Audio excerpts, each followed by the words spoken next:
España, tierra de historias narradas a viva voz y de secretos musitados en la penumbra.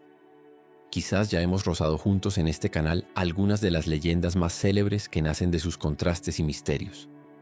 Pero hoy, la invitación es a ir más allá, a un segundo viaje para descubrir otros relatos, los más esquivos, los que moran justo en la frontera entre la historia y la sombra.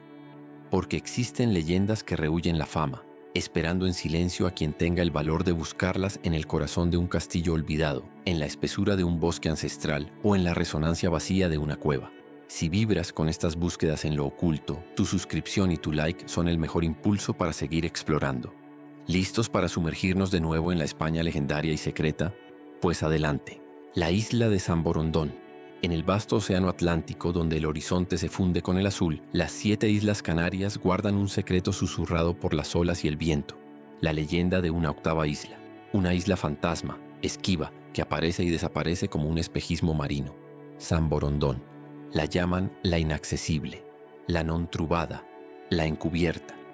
Su nombre resuena con ecos de antiguos viajes, vinculado a la figura de San Brandán el Navegante, aquel monje irlandés que siglos atrás se lanzó al mar incierto en busca del jardín del Edén, del paraíso terrenal prometido a los santos. Cuentan que quizás él mismo la avistó o incluso que la isla forma parte de esa tierra mítica que tanto anhelaba. A lo largo de los siglos, incontables testimonios han avivado su leyenda. Marineros del Hierro, de la Palma, de la Gomera, hombres y mujeres con la piel curtida por la sal y el sol, juraban haberla contemplado en días claros. La describían como una tierra real, a veces cercana, a veces lejana, con montañas que rasgaban el cielo y valles de un verdor imposible. Una visión de paraíso flotando sobre las aguas. Pero San Borondón es caprichosa. Tan pronto como se revelaba en el horizonte, invitando a la esperanza o a la curiosidad, se ocultaba de nuevo. Una súbita niebla la envolvía, las nubes descendían para abrazarla o simplemente se desvanecía. Como un sueño al despertar, dejaba tras de sí solo el mar vacío y la perplejidad en los ojos de quien creyó verla.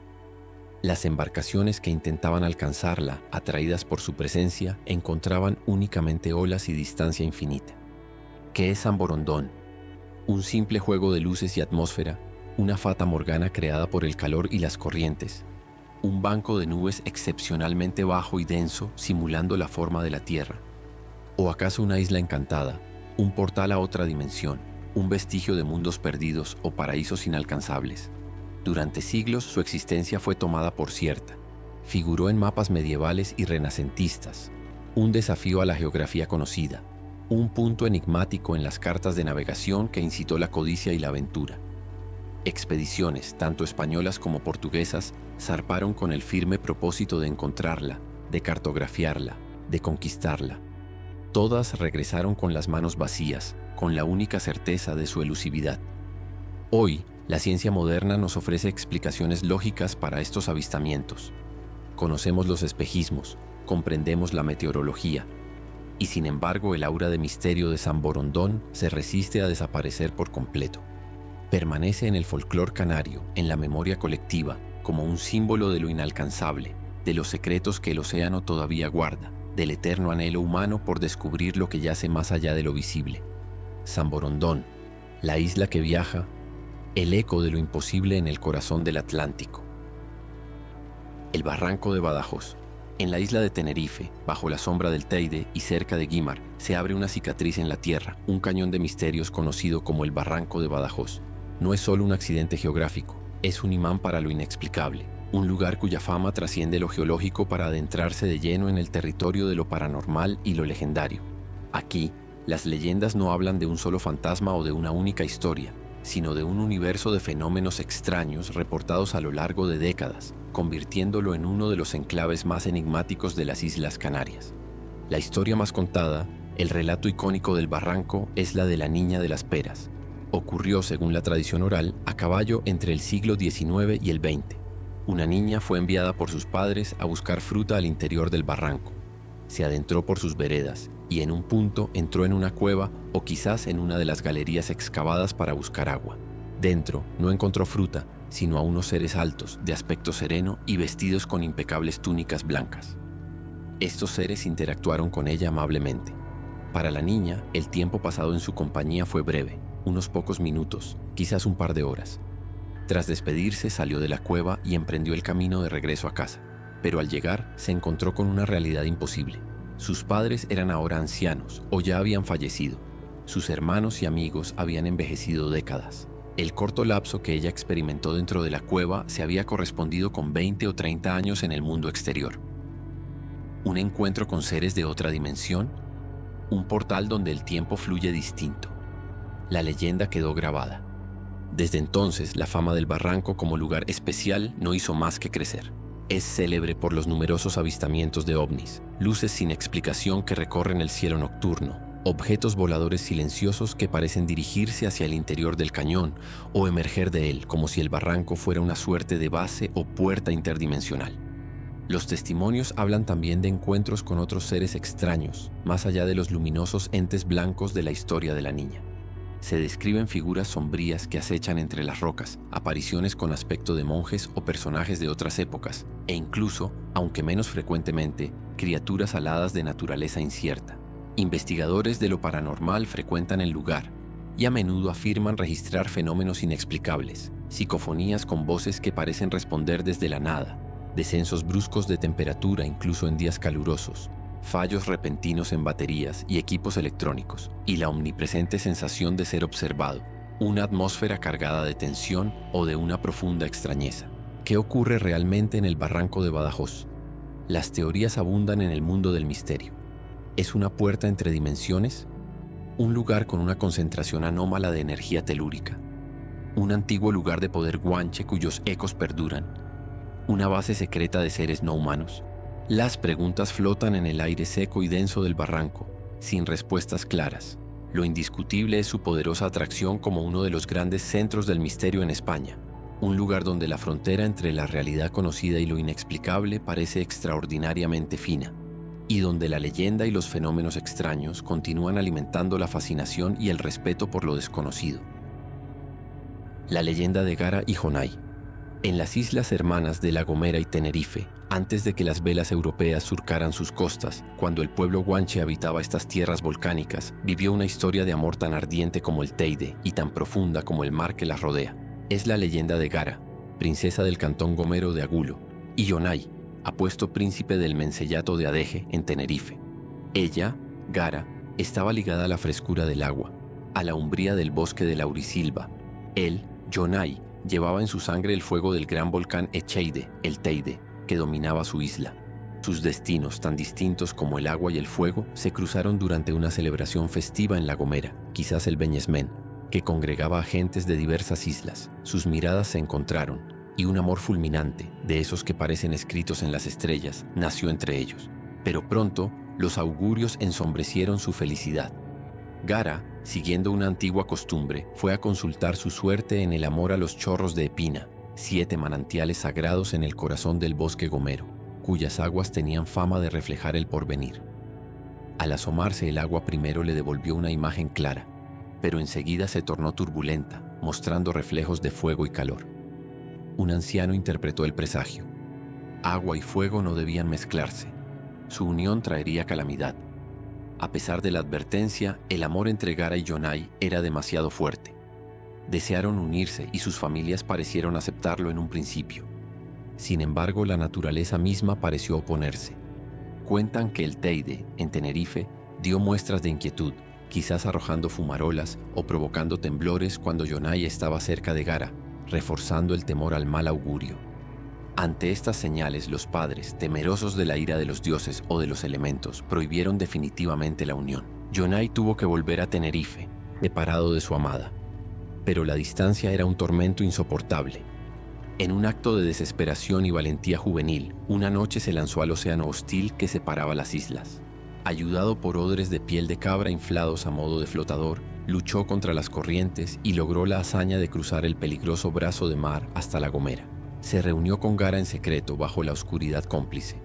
Sabiendo que no tenían futuro si permanecían allí, que serían descubiertos y separados para siempre, decidieron huir.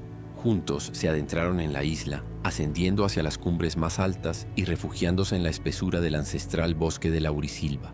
Pero su huida fue descubierta. El padre de Gara y el de Jonay, unidos ahora por la deshonra y la preocupación, Enviaron a sus guerreros más hábiles tras ellos. La persecución fue tenaz. Finalmente, los jóvenes amantes fueron localizados y acorralados en el pico más elevado de La Gomera. Sin escapatoria posible, viendo a sus perseguidores acercarse, Gara y Yonai tomaron la última y más trágica de las decisiones. No podían vivir el uno sin el otro, y no les permitirían vivir juntos. Eligieron la muerte como sello eterno de su amor. Tomaron una vara afilada de madera noble, cedro o brezo, dice la leyenda. La afilaron por ambos extremos, apoyaron una punta en el pecho de él y la otra en el de ella, y se abrazaron con fuerza por última vez. La estaca atravesó sus corazones amantes en un instante fatal, uniéndolos para siempre en la muerte. Desde aquel día, en memoria de su amor y su sacrificio, la cumbre donde encontraron su trágico final lleva sus nombres fusionados, Garajonay. El majestuoso parque nacional que la rodea también honra su leyenda.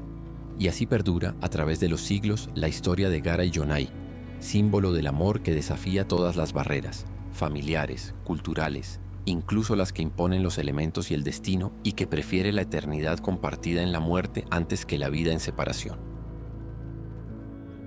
El trasgu. En las noches silenciosas de las aldeas y caseríos de Asturias y Cantabria, cuando los objetos cambian de lugar misteriosamente, cuando un ruido inexplicable resuena en la cocina vacía o cuando la leche se derrama sin razón aparente. Quizás no sea el viento ni el olvido. Quizás sea la obra de un pequeño y esquivo habitante de la casa. El trasgu. Este ser pertenece a la familia de los duendes domésticos, espíritus ligados al hogar, pero con una naturaleza particularmente traviesa e incansable.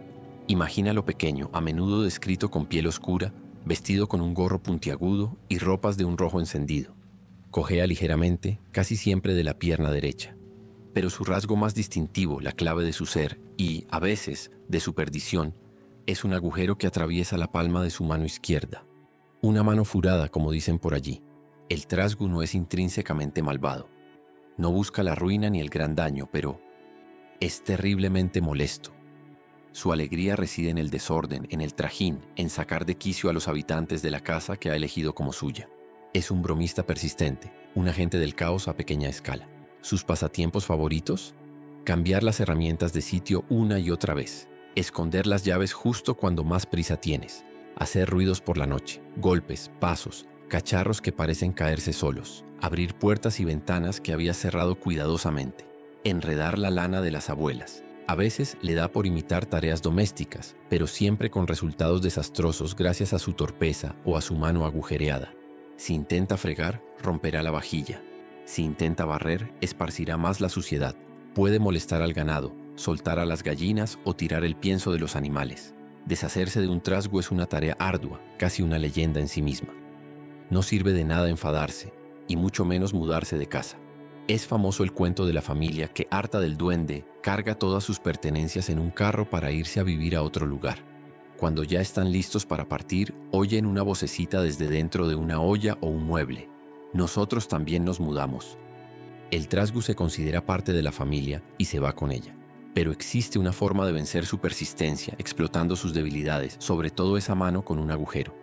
Hay que encomendarle una tarea imposible para él, algo que requiera paciencia y manos enteras. Por ejemplo, pedirle que recoja un puñado de mijo, arroz o lentejas que has esparcido por el suelo. Los granos diminutos se le escurrirán sin remedio por el agujero de la mano, una y otra vez. O pedirle que te traiga agua en un cesto de mimbre. O que ponga blanca la lana de una oveja negra. Ante la frustración de no poder cumplir una orden tan simple, su orgullo de duende se hiere. Incapaz de soportar la vergüenza o el fracaso, el trasgu puede acabar abandonando la casa para siempre, buscando otro hogar donde sus travesuras no sean puestas a prueba de forma tan humillante. Así es el trasgu, ese vecino invisible, exasperante y a veces casi entrañable que personifica los pequeños contratiempos y los ruidos inexplicables de la vida doméstica. Un eco del antiguo folclore que todavía parece resonar travieso entre las paredes de las casas del norte. Las lavandeiras. En las noches cerradas de Galicia y Asturias, junto a los ríos, regatos y fuentes apartadas, allí donde el agua murmura secretos antiguos y la niebla a veces danza sobre la corriente, se puede presentir una presencia inquietante. Son las lavandeiras. No lavan lino blanco al sol, sino de noche, a la luz esquiva de la luna o en la más completa oscuridad. Son mujeres espectrales, a menudo visualizadas como ancianas, de aspecto severo y quizás encorvado por una tarea eterna. Se las encuentra arrodilladas junto a la orilla en los viejos lavaderos de piedra, golpeando ropa con una energía sombría y concentrada. Pero si te atreves a mirar con detenimiento, un escalofrío recorrerá tu espalda. El agua a su alrededor no es clara, sino que a menudo corre teñida de un rojo oscuro, como si lavaran una herida abierta, y las sábanas o prendas que golpean y retuercen con tanto ahínco están empapadas de sangre. Son las mortajas, los sudarios de aquellos cuya muerte está ya sellada por el destino, de aquellos cuya hora está próxima en la comarca. Las lavandeiras no provocan la muerte, pero la conocen y la anuncian a través de su macabro trabajo. Son las hilanderas sombrías del destino final, preparando las últimas vestiduras. Por eso, encontrarse con ellas es un augurio funesto, una visión que congela la sangre y presagia luto cercano. El peligro es aún mayor si ellas te ven a ti, viajero que cruzas la noche cerca del río. Quizás te llamen con voces que el rumor del agua apenas deja entender. Te pedirán ayuda para escurrir las telas, pesadas por el agua y la sangre. Y en tu respuesta, en tu acción, te juegas la vida.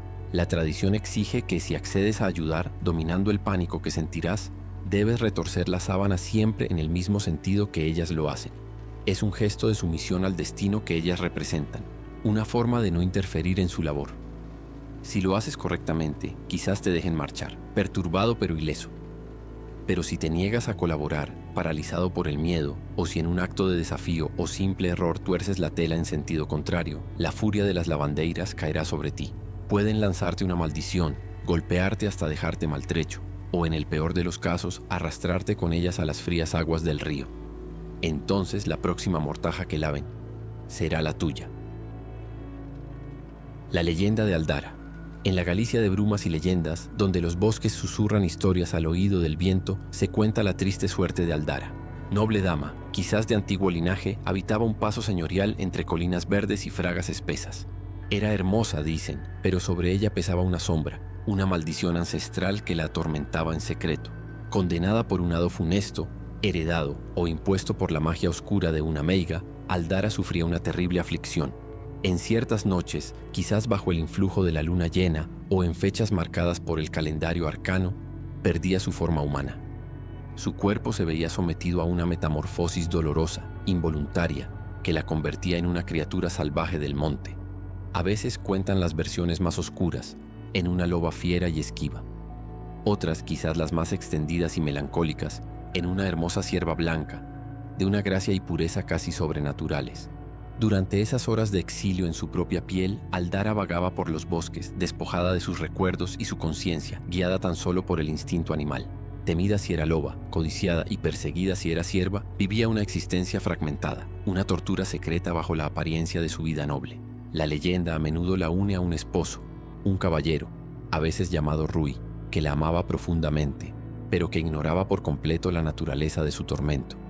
Él quizás notaba su tristeza inexplicable, sus ausencias repentinas, pero no podía adivinar la oscura verdad. Y como muchos nobles de su época, el caballero era aficionado a la caza. Solía internarse a caballo en aquellos mismos bosques que eran el refugio y la prisión de Aldara durante sus transformaciones. Un día infausto, el destino preparó su red más cruel. Mientras cazaba, el caballero se topó con una visión que le cortó el aliento. Una cierva blanca como la nieve, de movimientos ágiles y una belleza que parecía de otro mundo. O quizás fue la loba, fiera y acosada, la que se cruzó en su camino. Deslumbrado por la singularidad de la presa en el caso de la cierva, o actuando en el fragor de la caza o en defensa propia en el caso de la loba, el caballero tensó su arco, lanzó su venablo o empuñó su espada. La bestia cayó, herida de muerte. El cazador se aproximó, sintiendo quizás el orgullo de la captura o el alivio del peligro conjurado, pero lo que vio a continuación heló su sangre y quebró su alma para siempre. Ante sus ojos incrédulos y horrorizados, el cuerpo agonizante del animal comenzó a convulsionarse, a transformarse, a recuperar la forma humana, delicada y familiar de una mujer, de su esposa, de Aldara. Quizás un anillo que ella siempre portaba, visible ahora en la pata de la cierva moribunda, o un colgante enredado en el pelaje de la loba, fue la prueba final que confirmó la espantosa identidad. El grito desgarrador del caballero resonó entre los árboles centenarios del bosque gallego. Sin saberlo, cegado por el instinto de la caza o la necesidad de defensa, había matado con sus propias manos al ser que más amaba en el mundo. La leyenda de Aldara, con sus ecos de licantropía y destino trágico, pervive como un lamento en las noches gallegas. Nos habla de la dualidad oculta bajo las apariencias, de maldiciones que destrozan vidas, del amor enfrentado a lo sobrenatural y de la terrible ironía de un destino que convierte al amante en verdugo. Una historia melancólica, profundamente arraigada en el alma y los paisajes de Galicia. Las Mouras. A ambos lados del río Miño, en Galicia y Portugal, donde la piedra antigua y el agua clara guardan secretos ancestrales, habita un pueblo mágico y esquivo, las Mouras, o as Mouras encantadas, como se las llama a menudo en su propia lengua. Son seres feéricos femeninos, de una belleza que no parece de este mundo, espíritus ligados íntimamente a la tierra, al agua y a los vestigios de un pasado remoto y misterioso. No esperes encontrarlas en lugares concurridos. Las Mouras prefieren la soledad de los monumentos megalíticos, dólmenes, antas, menires, la quietud de las fuentes, fontes y pozos de aguas puras, la oscuridad de cuevas, covas escondidas o las ruinas silenciosas de castros celtas y castillos olvidados. Son las guardianas de estos lugares cargados de energía y memoria. Se manifiestan casi siempre como damas hermosísimas, de largos cabellos que pueden ser rubios como el sol, negros como la noche, o incluso verdes como el musgo húmedo. Frecuentemente, sobre todo en las horas mágicas del amanecer, el atardecer o la noche de San Juan, se las puede ver sentadas junto a su fuente o sobre una piedra antigua, peinando sus cabelleras con deslumbrantes peines de oro. Sus ropas son blancas o de tejidos ricos y brillantes, delatando su naturaleza sobrenatural. Las Mouras son, por encima de todo, guardianas. Protegen los lugares sagrados donde moran, pero su fama está ligada principalmente a la custodia de fabulosos tesoros ocultos, ollas repletas de monedas de oro, joyas resplandecientes, objetos de poder mágico, tesoros que la tradición llama mouros, aunque su origen se pierde en la noche de los tiempos, mucho antes de la presencia histórica de los musulmanes, conectando con un pasado mítico. Poseen grandes poderes mágicos. Pueden aparecer y desaparecer a voluntad. Conocen los secretos de la naturaleza y a menudo están ellas mismas bajo un encantamiento o fado, esperando que un mortal valiente y de corazón puro las libere. Su relación con los humanos es el eje de innumerables leyendas y siempre es delicada y ambigua. Una Moura puede ser generosa si le caes en gracia, si la tratas con respeto o si la ayudas a romper su propio hechizo. Puede regalarte riquezas inmensas, objetos mágicos como pan que nunca se acaba o su propio amor. A menudo ponen a prueba a quien las encuentra. Le piden un simple trozo de pan, un beso dado sin temor, o le plantean una elección o acertijo. Pero también pueden ser tremendamente peligrosas. Castigan sin piedad la codicia, la falta de respeto a su persona o a su morada sagrada, y la cobardía en el momento crucial de la prueba. Si fallas, si muestras miedo o avaricia, la Moura y su tesoro desaparecerán para siempre y puedes quedar maldito, perder la razón o incluso la vida. Se cree que las Mouras son un eco de antiguas divinidades paganas femeninas, ninfas o espíritus de la naturaleza vinculados a la fertilidad, el agua y la tierra, que sobrevivieron en el folclore popular tras la cristianización. Son un puente entre nuestro mundo y un plano mágico y ancestral, la personificación del misterio que aún late bajo las piedras milenarias y en las aguas cristalinas de Galicia y Portugal. Siempre bellas, siempre enigmáticas, siempre guardianas de secretos y tesoros. El Ojáncanu. En las gargantas más profundas de las montañas de Cantabria, allí donde el sol apenas penetra y el viento aúlla con voz de lobo entre las peñas, habita una criatura de pesadilla, la encarnación misma del mal y la destrucción en el folclore de la región, el Ojáncanu. No es un duende travieso ni un espíritu ambiguo. El Ojáncanu es pura maldad, un gigante formidable y cruel, a menudo descrito como un cíclope, con un único ojo de mirada terrible y maligna centrado en la frente. Su fuerza es descomunal, su cuerpo robusto y cubierto de un pelo áspero y rojizo, al igual que su barba hirsuta y sus largas greñas desordenadas. De su boca sobresalen colmillos afilados como los de un jabalí, y cuando ruge, su vozarrón hace temblar la tierra y desprenderse las piedras de las laderas. Algunos relatos le atribuyen incluso 10 dedos en cada mano y 10 en cada pie, acentuando su naturaleza monstruosa y antinatural. El Ojáncanu odia todo lo bueno, lo bello y lo creado con esfuerzo. Su paso por el mundo es sinónimo de destrucción. Derriba puentes, obstruye fuentes y ríos, arranca árboles centenarios de cuajo, destroza las cabañas de los pastores y siembra el caos a su alrededor. Es la pesadilla del ganado. Roba y devora ovejas, vacas y cabras con voracidad insaciable. Y lo que es peor, también siente apetito por la carne humana, especialmente la de los niños perdidos o imprudentes que se aventuran en sus dominios. Tan terrible como él, o quizás más, es su compañera, la Ojáncana o Juancana, una giganta igualmente monstruosa, de aspecto aún más repelente, con pechos largos y colgantes que a veces se echa sobre los hombros, cabellos como culebras, y conocida sobre todo por su afición a robar niños de las cunas para devorarlos o criarlos en su guarida. Frente a tal concentración de maldad y fuerza bruta, pocos se atreven a oponerse. Solo las anjanas, las hadas buenas y protectoras de Cantabria, con su valor y su magia benéfica, intentan a veces frenar sus desmanes y proteger a las gentes de su furia destructora. Pero incluso un ser tan poderoso como el Ojáncanu tiene un punto débil, un secreto fatal oculto a simple vista. Entre la enmarañada barba rojiza tiene un único cabello, completamente blanco. Si alguien tuviera la increíble audacia y la suerte de poder acercarse lo suficiente como para arrancarle ese pelo blanco, el gigante caería muerto en el acto. Una tarea casi suicida, dada la ferocidad y la fuerza del monstruo.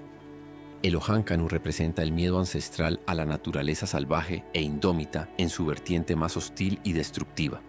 Es la personificación de las fuerzas brutas, la avalancha, la inundación, el ataque de las fieras, que amenazaban la supervivencia en las duras condiciones de la montaña. Un ogro ciclópeo cuya leyenda aún provoca un escalofrío en quienes escuchan su nombre resonar en las historias contadas al calor del fuego en las largas noches de invierno cántabras. La mujer muerta. Frente a la ciudad de Segovia, recortándose en el cielo azul de Castilla, se extiende una cadena montañosa de perfil inconfundible y evocador. La mujer muerta. Sus cumbres y collados dibujan con asombrosa claridad la figura de una mujer yacente, cubierta por un velo o sudario, como si estuviera sumida en un sueño eterno sobre las alturas serranas. ¿Quién es esta giganta de piedra? ¿Qué historia duerme bajo su manto rocoso? La imaginación popular, al buscar explicación a tan singular silueta, ha tejido diversas leyendas, cargadas de amor, celos y tragedia. Una de las más conocidas habla de una hermosa pastora que cuidaba de sus ovejas en aquellas laderas. Su marido, o en otras variantes su padre, era un hombre de carácter posesivo y terriblemente celoso. Un día vio a la pastora hablando con otro hombre, quizás un simple caminante o un compañero de oficio. Sin mediar palabra, ciego de ira y sospecha, asumió una traición que solo existía en su mente febril y en un arrebato de furia le dio muerte allí mismo. Cuenta la leyenda que la montaña, como testigo horrorizado de la injusticia, quiso perpetuar la memoria de la víctima inocente, adoptando para siempre su forma yacente como una silenciosa acusación. Otra versión, teñida de una melancolía más romántica, nos transporta a tiempos de guerras y largas ausencias. Narra la historia de una esposa, a veces noble, a veces campesina, cuyo marido había partido a luchar a tierras lejanas. Fiel y esperanzada, subía cada día a la cumbre más alta de la sierra, oteando el horizonte en busca de la figura del guerrero amado. Los días se convirtieron en años y la espera se hizo eterna. O quizás un día llegó la fatal noticia de la muerte de su esposo en batalla. Vencida por la pena infinita, la mujer subió una última vez a su atalaya. Se recostó sobre la fría piedra mirando hacia la lejanía que ya nada le devolvería, y allí murió de dolor. La sierra entonces se moldeó a su imagen, convirtiéndose en el lecho y la tumba de su lealtad, conservando su perfil reclinado como un símbolo perenne del amor que espera más allá de la muerte. También hay quien sugiere que la figura representa a una madre que se sacrificó en la montaña para proteger a sus hijos de algún gran peligro, quedando su forma grabada en la roca como homenaje a su amor maternal. Sea cual fuere la historia que dio origen al nombre, la mujer muerta permanece allí, vigilando Segovia desde su lecho de piedra. Un imponente recordatorio de cómo el paisaje puede inspirar relatos que hablan de las pasiones humanas más profundas: el amor fiel, los celos destructores, el dolor de la pérdida, el sacrificio, emociones tan fuertes que, según la leyenda, fueron capaces de esculpir la propia montaña. La cueva de Salamanca. En Salamanca, ciudad del saber y la piedra dorada, donde la fama de su universidad resonaba en toda Europa, se ocultaba otra cátedra, una escuela de sombras y saberes prohibidos. No se impartía en aulas ilustres iluminadas por el sol, sino en las frías y húmedas entrañas de la tierra. la legendaria Cueva de Salamanca. La tradición ubica esta aula subterránea en la cripta de la desaparecida iglesia de San Cebrián, adosada a la antigua muralla de la ciudad. Allí, lejos de la teología ortodoxa y las disciplinas humanísticas, un maestro muy particular impartía lecciones secretas. Era, según afirman todas las versiones de la leyenda, el mismísimo diablo, aunque a menudo adoptaba la apariencia más discreta de un sacristán o un enigmático erudito para atraer a sus discípulos. A su escuela secreta solo admitía a un grupo muy reducido de estudiantes, 7 exactamente, que se comprometían a seguir sus enseñanzas durante 7 largos años. ¿Qué se aprendía en la Cueva de Salamanca? Las artes arcanas, las ciencias ocultas, nigromancia para invocar a los espíritus y conocer el futuro, astrología para desentrañar los secretos del cosmos, alquimia para buscar la piedra filosofal, y otras formas de magia proscritas por la iglesia y temidas por la gente común. El diablo era un maestro elocuente, poseedor de una sabiduría profunda y peligrosa, pero su magisterio tenía un precio exorbitante. No cobraba en dinero.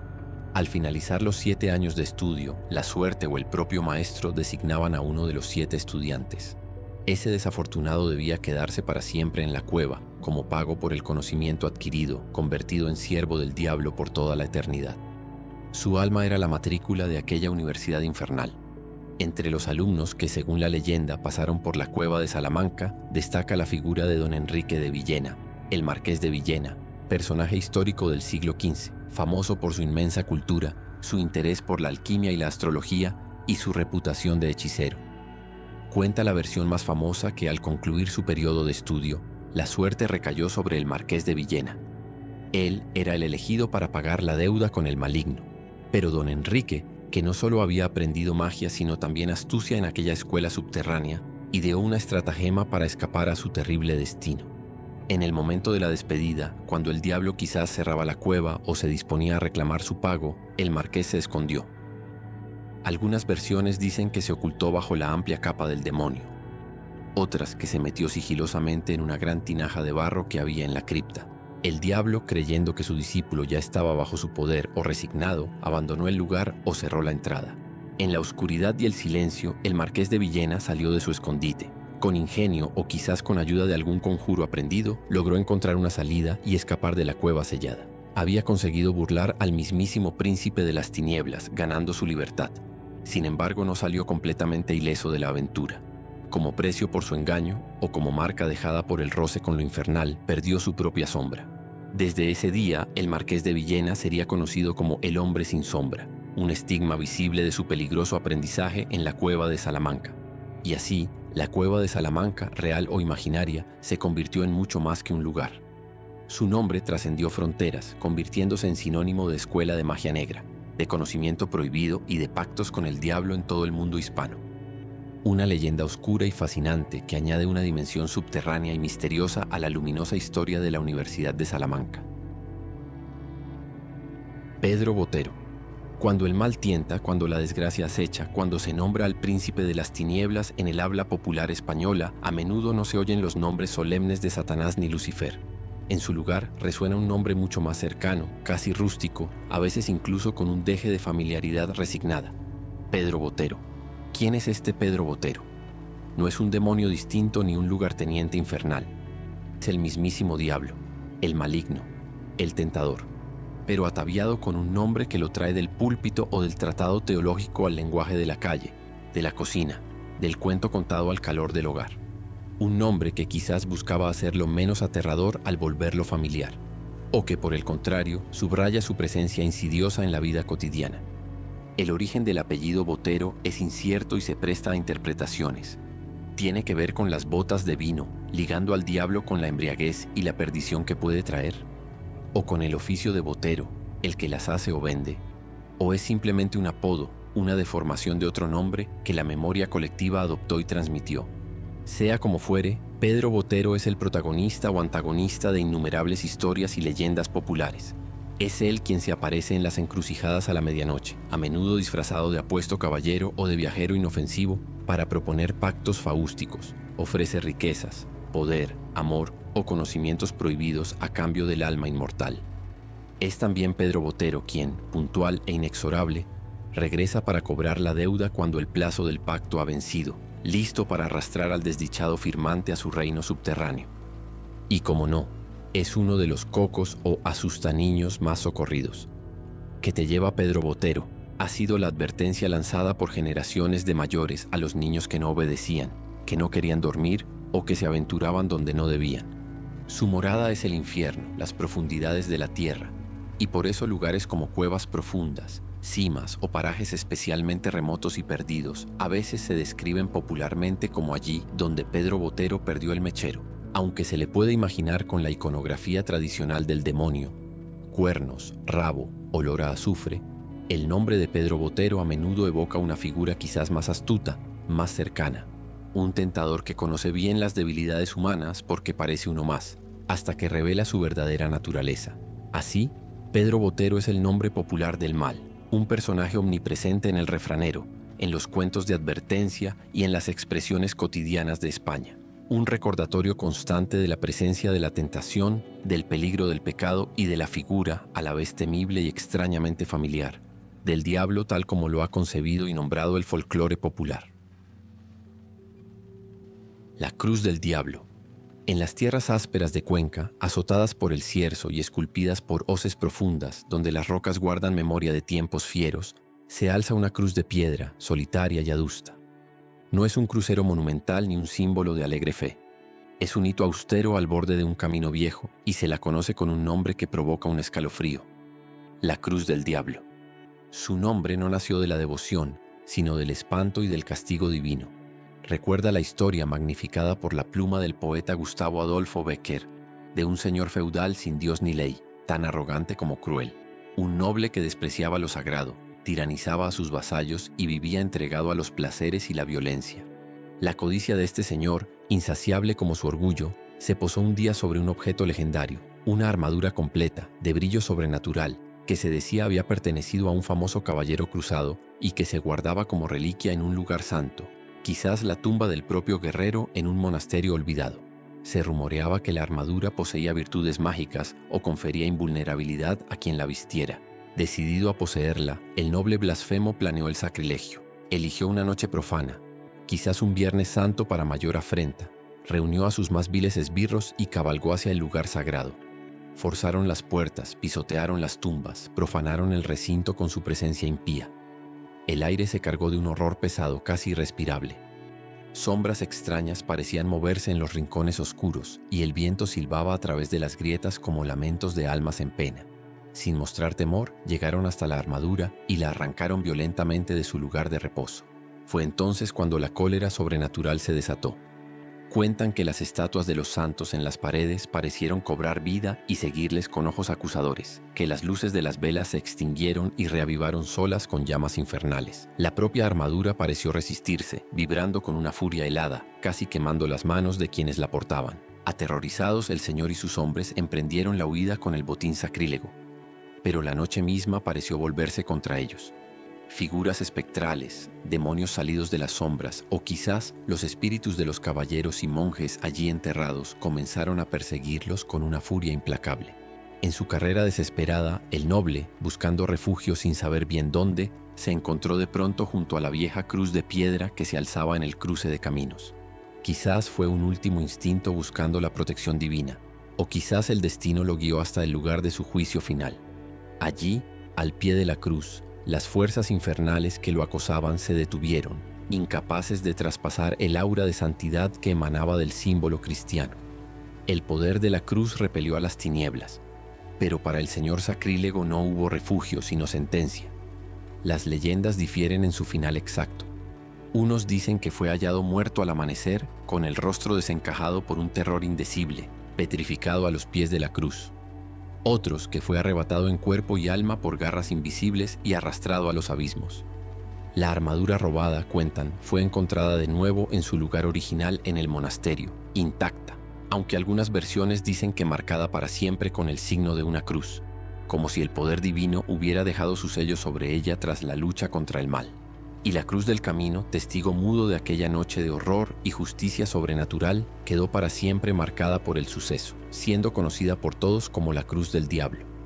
Un nombre que advierte sobre las terribles consecuencias de la soberbia, el sacrilegio y el desafío a los poderes sagrados. La cueva de Hércules, Toledo. En las entrañas de Toledo, ciudad de ecos y sortilegios, crisol de culturas donde la historia y la magia parecen entrelazarse en cada callejón, se oculta un lugar envuelto en la bruma del mito, la cueva de Hércules. No una gruta natural cualquiera, sino un espacio legendario, quizás bajo la antigua iglesia de San Ginés, al que se accedería por pasadizos secretos olvidados.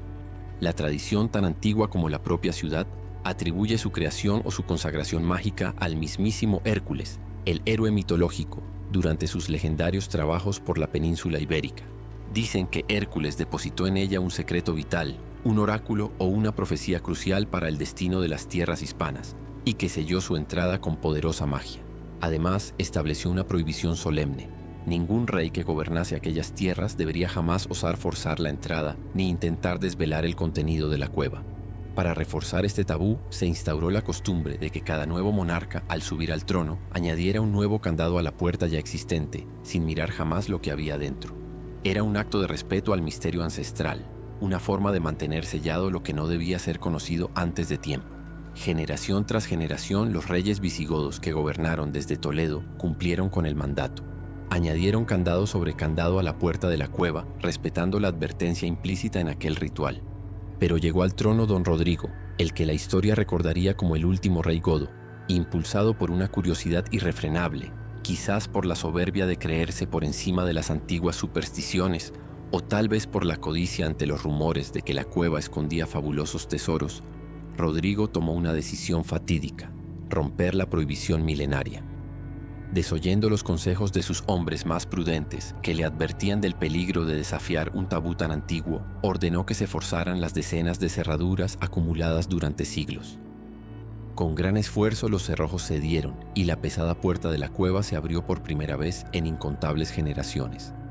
El rey penetró en la oscuridad cargada de presagios.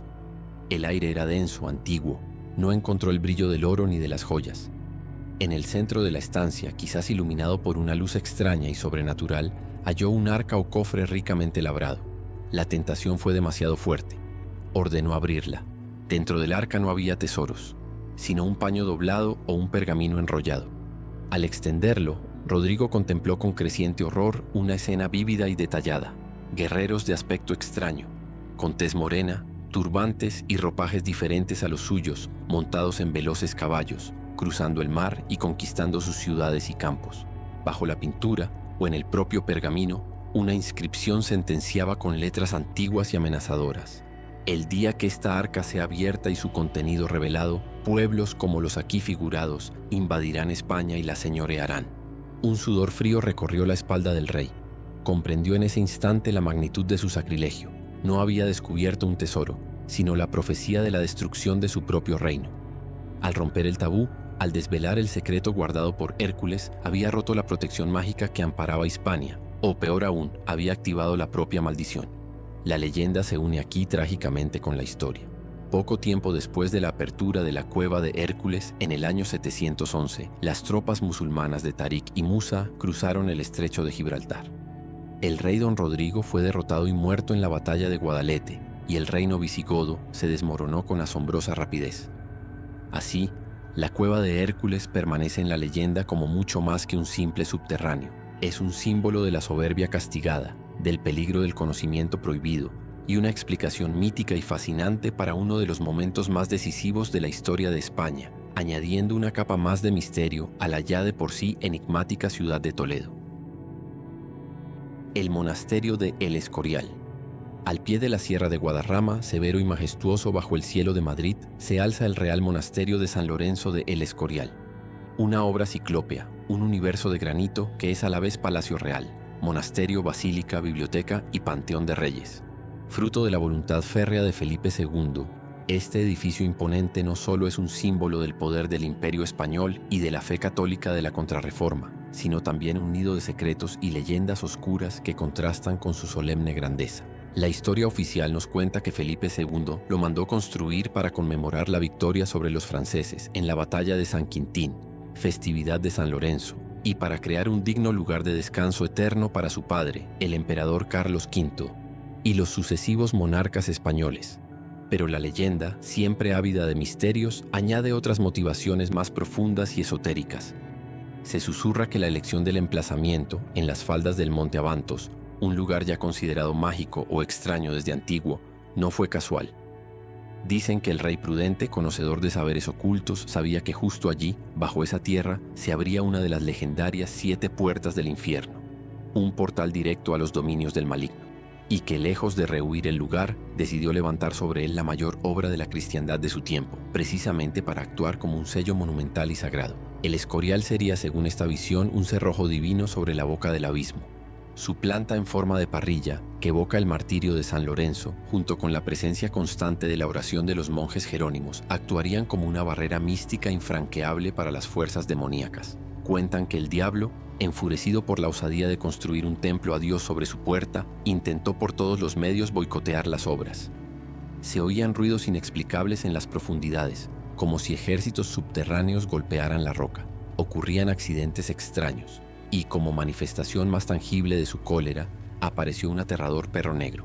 Era un can de tamaño descomunal, pelaje oscuro como el carbón y ojos que brillaban con un fuego rojizo infernal. Rondaba las obras por la noche, aterrorizando a los obreros y monjes, desafiando la santidad del lugar en construcción. Se le consideró un demonio guardián de la puerta infernal, un presagio de muerte o simplemente una bestia enviada para impedir la finalización del monasterio. Con el tiempo, a medida que la basílica se consagraba y la vida religiosa se afianzaba, el perro negro desapareció, supuestamente ahuyentado por el poder sagrado del lugar. Aunque hay quien dice que sus aullidos aún resuenan en la sierra en las noches de fuerte tormenta. Además de esta leyenda principal, un lugar como el Escorial, que alberga los restos de tantos reyes y reinas y que fue hogar de monjes durante siglos, es terreno abonado para las historias de fantasmas. Se habla de sombras coronadas que vagan melancólicas por los fríos mármoles del Panteón de Reyes, de espectros de monjes que se deslizan en silencio por los claustros o entre los valiosos volúmenes de la biblioteca, susurros en estancias vacías, inexplicables corrientes de aire helado, la sensación de presencias invisibles. Incluso su magnífica biblioteca real, depositaria de un saber inmenso, tiene su leyenda paralela. La de una supuesta biblioteca secreta, oculta en algún lugar inaccesible del monasterio, donde Felipe II había guardado los libros prohibidos sobre alquimia, magia y profecías que tanto le interesaban, lejos de la mirada de la Inquisición. El Escorial se erige así como un coloso de piedra que es mucho más que su apariencia. Es un monumento a la historia, a la fe y al poder, pero también un laberinto de pasillos y estancias donde resuenan ecos de misterio, de secretos de Estado, de creencias esotéricas y de leyendas oscuras. Un lugar donde la oración y el temor a lo sobrenatural parecen haber convivido, y quizás conviven aún, bajo el mismo cielo austero de la sierra madrileña. La Casa de las 7 Chimeneas. En el corazón del viejo Madrid se alza un edificio singular, un palacio renacentista coronado por 7 vigías de ladrillo que le dan su nombre popular, la Casa de las 7 Chimeneas. Hoy alberga dependencias ministeriales, pero sus elegantes muros guardan mucho más que historia arquitectónica. Son el escenario de una de las leyendas de fantasmas más persistentes y célebres de la capital. La historia que más se susurra entre susurros y que ha helado la sangre de generaciones es la de Doña Elena. Cuentan que fue una hermosa joven que habitó la casa en tiempos del rey Felipe II en el siglo XVI. Su belleza, dicen las crónicas más atrevidas de la leyenda, no pasó desapercibida para el propio monarca, con quien habría mantenido una relación amorosa secreta. Para ocultar este idilio o para asegurar el porvenir de Elena, se arregló su matrimonio con un capitán de los ejércitos reales, de apellido Saporta. Pero la felicidad, si alguna vez la hubo, fue terriblemente breve. Poco después de la boda, el capitán fue destinado a combatir lejos, en las guerras de Flandes, donde encontró la muerte al poco tiempo. Elena, joven, viuda y quizás desamparada o atormentada por su situación, se sumió en una profunda tristeza, y una mañana fue encontrada muerta en su alcoba de la Casa de las 7 Chimeneas. La causa de su muerte nunca quedó clara. ¿Fue el dolor por el esposo perdido? ¿Fue un suicidio desesperado? ¿O acaso fue víctima de una mano oscura que buscaba silenciar para siempre los secretos que ella pudiera conocer sobre su relación con el rey? El misterio se acrecentó cuando, según algunas versiones de la leyenda, su cuerpo desapareció inexplicablemente antes de poder recibir cristiana sepultura. Desde entonces se dice que el espíritu inquieto de Elena no ha abandonado la casa, pero su presencia no se manifiesta en los salones interiores, sino en un lugar mucho más expuesto y enigmático: los tejados. Testigos a lo largo de los siglos, vecinos, serenos, curiosos, han afirmado ver, especialmente en noches claras y silenciosas, la figura etérea de una mujer vestida completamente de blanco. Esta dama blanca madrileña vaga lentamente sobre las cubiertas del edificio, deslizándose con una gracia fantasmal entre las 7 chimeneas que observan la ciudad. A veces parece portar una pequeña luz como una vela o antorcha, y su gesto más característico e inquietante es detenerse y señalar con el brazo extendido hacia el oeste, en dirección al Palacio Real, donde antaño se erguía el viejo Alcázar de Madrid, la residencia de Felipe II. ¿Es una acusación muda? ¿Una llamada desesperada a su regio amante? ¿Un anhelo eterno? La leyenda recibió un impulso extraordinario en el siglo XIX. Durante unas obras de reforma en la casa, los albañiles descubrieron, oculto tras un muro o en el sótano, el esqueleto de una mujer. Junto a los huesos se encontraron algunas monedas de oro de la época de Felipe II y los restos de lo que pudo ser una daga. Eran los restos perdidos de Elena, víctima de un asesinato y emparedada para ocultar el crimen. El hallazgo pareció confirmar los peores temores y dio nueva vida a la historia del fantasma de las chimeneas. Así, la Casa de las 7 Chimeneas sigue siendo en Madrid un lugar donde la historia, la intriga palaciega y la leyenda paranormal se dan la mano.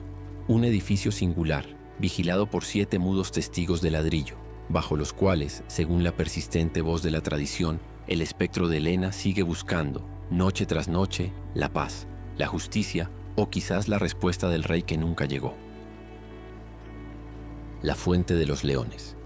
En el corazón palpitante de la Alhambra de Granada, allí donde la luz y el agua danzan entre columnas esbeltas y filigranas de yeso, se encuentra una joya de mármol y murmullo, el patio y la Fuente de los Leones. Un espacio que condensa la exquisitez del arte nazarí y que alberga una fuente icónica, rodeada de misterio y múltiples leyendas. 12 leones de mármol blanco, de aspecto arcaico, noble y enigmático, rodean y sostienen sobre sus lomos una gran taza dodecagonal de alabastro. El agua, esencia vital del jardín islámico, brota en el centro y se desliza por finos canales que dibujan una cruz en el patio, llevando frescor y sonido a este oasis palaciego. Las fauces de los leones, hoy mudas, parecen custodiar secretos de siglos. Inevitablemente surgen las preguntas: ¿por qué 12 leones? ¿Qué simbolizan estas figuras tan inusuales en el arte islámico, tradicionalmente anicónico? ¿De dónde proceden estas esculturas? La historia ofrece algunas pistas, pero la leyenda y la interpretación han tejido un velo fascinante a su alrededor. Una de las teorías más difundidas, aunque históricamente debatida, conecta a los 12 leones con las 12 tribus de Israel. Se evoca la descripción del mar de bronce del Templo de Salomón, sostenido por 12 bueyes, sugiriendo una inspiración bíblica o una posible colaboración de artesanos de la importante comunidad judía de la Granada medieval. Un símbolo de universalidad o de diálogo interreligioso en piedra. Otros ven en el número 12 una alegoría del tiempo y del cosmos. Podrían ser los 12 meses del año, o los 12 signos del zodíaco que marcan el devenir celeste. Esta interpretación enlaza directamente con otra leyenda muy popular, la que asegura que la Fuente de los Leones no era solo un adorno, sino un sofisticado reloj de agua. Según este relato, el ingenio hidráulico nazarí había conseguido que a cada hora el agua manara únicamente por la boca de uno de los 12 leones, indicando así el paso del tiempo de una forma tan bella como funcional.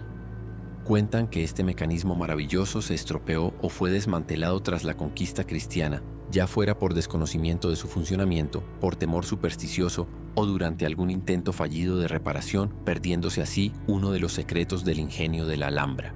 Desde una perspectiva más simbólica y palaciega, los leones son vistos como guardianes del poder real. Situados en el centro del patio que daba acceso a las estancias más privadas del sultán, representan la fuerza, la nobleza, la justicia y la vigilancia que sustentan al trono.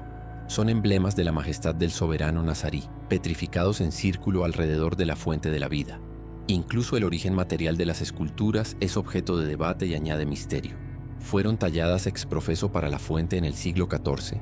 ¿O son piezas más antiguas, quizás romanas o visigodas, procedentes de alguna villa cercana y hábilmente reutilizadas por los artistas nazaríes? Esta duda sobre su linaje contribuye a su aura legendaria. Finalmente, para añadir poesía a la piedra, un hermoso poema del visir Ibn Samrak rodea el borde de la taza, alabando la belleza del jardín, la fluidez del agua comparada con perlas derretidas, la magnificencia del sultán Muhammad V y la sensación de paz y poder que transmite la fuente, considerada una maravilla única en el mundo. La Fuente de los Leones no es por tanto portadora de una única leyenda, sino un cruce de caminos fascinante donde se encuentran la historia, el arte, la ingeniería, el simbolismo religioso y cósmico y la poesía. Un enigma de mármol y agua que sigue cautivando a quienes la contemplan, invitándoles a soñar con los secretos del pasado nazarí. La cima de Ginamar. En la isla de Gran Canaria, tierra volcánica y ancestral, existe una herida profunda en la tierra, una boca oscura que se abre al vacío en la zona de Ginamar, la cima de Ginamar. No es solo un tubo volcánico, un abismo natural de paredes verticales. Es un lugar impregnado de leyendas estremecedoras, un escenario donde el rito antiguo se mezcla con la tragedia moderna. Antes de la llegada de los conquistadores castellanos, la isla era el hogar de los antiguos canarios. Para ellos, según cuentan las crónicas y las leyendas transmitidas a través de generaciones, la cima no era una simple oquedad geológica, era un lugar con una profunda carga simbólica, quizás un umbral sagrado entre el mundo de los vivos y el más allá, una conexión directa con las entrañas de la tierra y sus deidades. La leyenda más solemne y extendida asegura que la cima de Ginamar funcionaba como un desriscadero ritual, un lugar elegido no para el castigo, sino para un último y trascendental viaje voluntario.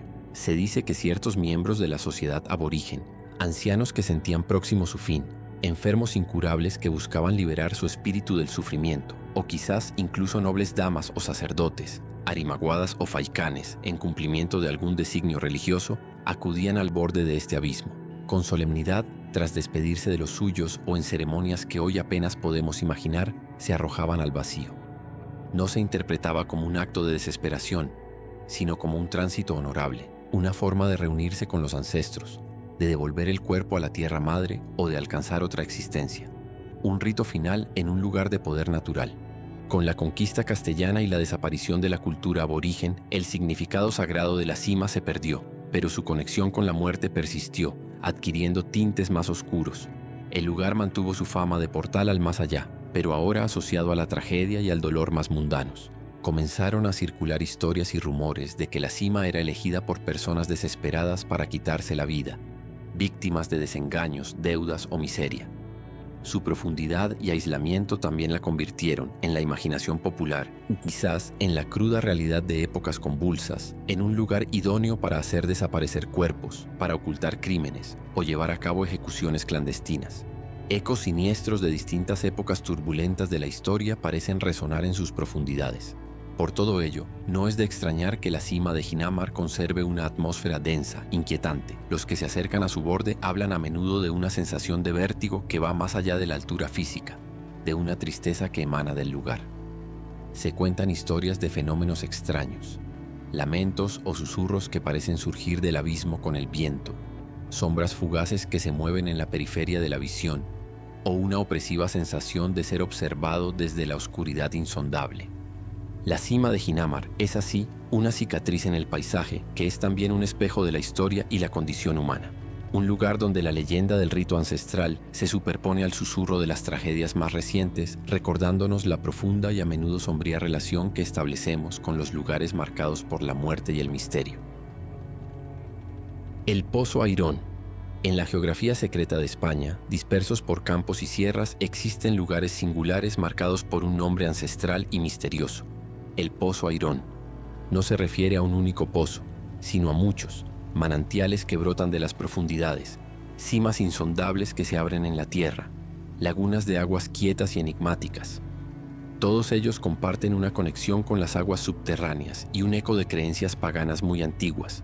El propio nombre, Airón, susurra la posible existencia de un dios olvidado, una deidad prerromana venerada por los pueblos que habitaron la península antes de la llegada de Roma. Airón sería, según sugieren los estudiosos del folclore y la toponimia, un dios del inframundo, pero también de las aguas que emergen de él. Señor de las fuentes y los abismos, guardián de las puertas entre el mundo de los vivos y el reino subterráneo. Un dios, por tanto, ligado a la vida que trae el agua, pero también a la muerte y al tránsito de las almas hacia el más allá. Es muy probable que estos pozos Airón fueran considerados lugares sagrados, centros de culto donde nuestros ancestros celebraban ritos para honrar a esta deidad. Imagina gentes congregadas junto al manantial, lanzando ofrendas al agua, quizás pequeñas piezas de cerámica, monedas, alimentos. buscando el favor del dios para asegurar la fertilidad de sus campos y ganados, para pedir la curación de enfermedades o para obtener una respuesta oracular en el murmullo del agua o en sus reflejos. Con el paso de los siglos y la imposición de nuevas creencias, especialmente el cristianismo, la figura de Airón se fue desvaneciendo, a menudo demonizada, asociando su reino subterráneo con el infierno. Sus pozos sagrados pasaron a ser vistos con recelo, como lugares peligrosos, morada de demonios o espíritus malignos. En muchos casos se intentó neutralizar su poder pagano consagrándolos a santos cristianos como San Juan o San Bartolomé. Pero la memoria del lugar, su conexión con lo profundo y lo misterioso, persistió en el folclore, transformándose en nuevas leyendas. Los pozos Airón adquirieron fama de ser insondables, de no tener fondo, de comunicar directamente con el centro de la tierra, con el mar a través de túneles secretos o con el mismísimo Averno. Surgieron entonces historias de fabulosos tesoros escondidos en sus profundidades acuáticas. Oro dejado atrás por los moros, botines de bandoleros, riquezas romanas olvidadas. Tesoros siempre custodiados por encantos, por hechizos poderosos o por guardianes temibles como serpientes gigantes, culebres o toros de fuego. Se convirtieron también en lugares peligrosos, de los que era mejor mantenerse alejado, especialmente de noche. Se contaba que quien se asomaba demasiado podía ser arrastrado al fondo por una fuerza invisible, o que cerca de ellos ocurrían fenómenos extraños, luces inexplicables, ruidos subterráneos o la desaparición de personas y animales. El pozo Airón es por tanto mucho más que un simple nombre para un pozo o una fuente. Es un fascinante topónimo que atraviesa milenios, uniendo la posible memoria de antiguas deidades del agua y la tierra con las leyendas medievales y populares sobre tesoros, peligros y puertas a otros mundos. Un recordatorio de la profunda conexión ancestral con los misterios que se ocultan bajo la superficie de la tierra y en las profundidades insondables del agua. Tal vez nunca sepamos con certeza si la Dama Blanca todavía vaga por viejos castillos, o si las lavandeiras aún lavan sudarios de sangre junto a ríos solitarios. Pero las leyendas, como los sueños, no siempre exigen explicación. Nos unen, nos advierten, nos enseñan. Y sobre todo nos recuerdan que España está repleta de magia, incluso en esos senderos olvidados, en esas ruinas silenciosas o en esas cumbres remotas donde la luna apenas se atreve a brillar. Gracias por acompañarme en este viaje y hasta la próxima.